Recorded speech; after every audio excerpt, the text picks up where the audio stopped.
Hello everyone, it's Mark and welcome back to our video newsletter. In this video I want to talk to you about how you can secure your loved one's release from a Baker Act facility.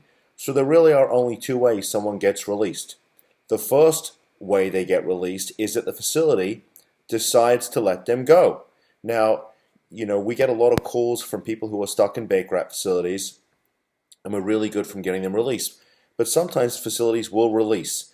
Yeah, it's hard to believe, but sometimes the facilities actually do follow the law.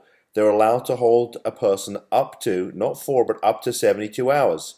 And once the 72 hours ends, one of two things need to happen. They either need to release them, or they need to go to court and file a petition for involuntary placement and ask a judge for permission to hold them beyond the 72 hours. Now, there are a lot of facilities who respect the fact that there is statutory requirements for continued holding of somebody. So a lot of the facilities, once they get the person stabilized within the 72-hour window, are releasing them. And listen, I tip my hat to those folks, those individuals, those professionals, because that's what the law says. And if you can stabilize them within 72 hours and you let them go, hey, it's a great thing.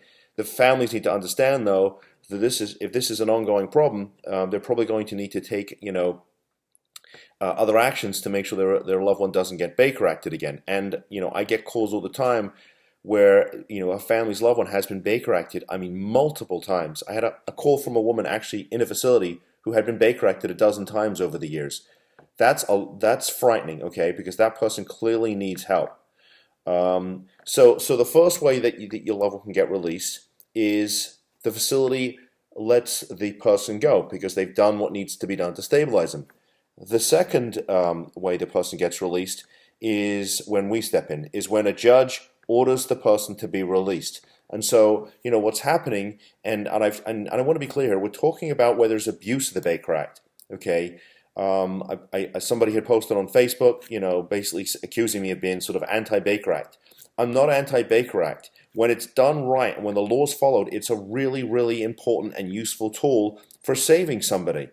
Okay, it's designed for emergency stabilization. It's not a treatment statute. And when somebody needs emergency stabilization, then yeah, I'm all for the state stepping in and stabilizing the person so that they're safe and the people around them are safe. Okay, but what happens is that the statute gets abused. And it gets abused because the Baker Act facilities, which are agents of the state, are not being watched. They're not being monitored. And when your loved one gets taken to that facility, nobody else besides you knows they're even there. So who's counting how many hours they're there? Who's counting, how many times they've met with a clinician or how many therapy sessions they've been to? The medications they're being given, the medications they're being denied. Who's watching them? The simple answer is nobody. And that's where the abuse steps in. And so look, if your loved one is being held beyond 72 hours, okay, and the facility is not going to release them and they're not running to the courthouse to file the petition for involuntary placement, which they're supposed to do, then yeah, you're going to need a judge to order your loved one released. Now look, we handle tons of these cases. I handle them all over the state.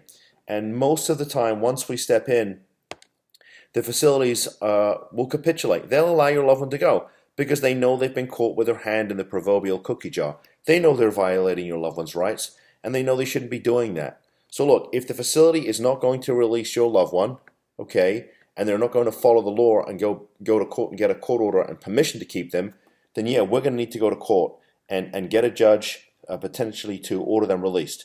Now, if you go to the Q&A section of the Baker Act Attorney's website, there's a ton of content out there. There are 2 videos that talk about the certain things that you should look for so that you can sort of get an idea as to whether or not the facility is going to release your loved one or not. Okay, there's 2 videos. One talks about, there's a number of different signs you can look for or indicia you can look for. It also talks about the one thing that I always see in every case we file, which is insurance. And so I would encourage you to go and look at those videos. But here it is. These are the 2 ways. Either they let them go or we force them to let them go. With that said, thank you again for the social media posts, the questions. I learn a ton more about the Baker Act just from the questions I get. If you send me a question, I'm happy to do a video on it. I think that families need to have this information and they need to get it for free. They shouldn't have to call me to get it. With that said, take care, be well, and stay safe.